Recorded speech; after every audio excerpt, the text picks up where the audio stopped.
এক ব্যাগ বাজার নিয়ে চলে এসেছি বন্ধুদের মাঝে। তো দেখেন এখানে কত কিছু বাজার করা হয়েছে। আসলে জীবনে বাঁচতে হলে যে কত কিছু লাগে, শাক ডাল সবজি হলেই পেট ভরে ভাত খাওয়া হয়। তারপরে শরীরটা সুস্থ এবং ভালো রাখার জন্য ভালো খাবারের আছে অনেক প্রয়োজন। তো দেখেন কত সুন্দর এখানে গরুর মাংস, এই মাংসগুলো কতটা ফ্রেশ, অনেকটাই টাটকা। এই মাংসের মধ্যে না হাড় চর্বিটা কম থাকে। আমাদের এলাকার মাংস, সবজি সব কিছুই কেন জানি না আমার কাছে খুব বেশি পরিমাণ ভালো লাগে।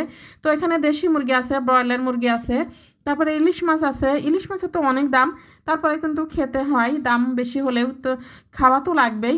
তারপরে রুই মাছ আছে, বিভিন্ন ধরনের সবজি আছে এখানে। তো দেখেন এই রুই মাছের সাইজগুলো কিন্তু বেশ বড়, ভিডিওতে খুব একটা বড় লাগছে না। এই মাছগুলো অনেকটাই টাটকা ফ্রেশ। আর হচ্ছে শিং মাছ, আর এই শিং মাছগুলো একদমই তাজা, একদম বড় বড় শিং মাছ। এক খাসি ডিম আছে, টমেটো, শসা, ধনেপাতা, বিভিন্ন ধরনের সবজি আছে। তো এই সবজিগুলো নিয়ে সুন্দরভাবে বাজার করা হয়েছে। সবাই ভালো থাকবেন।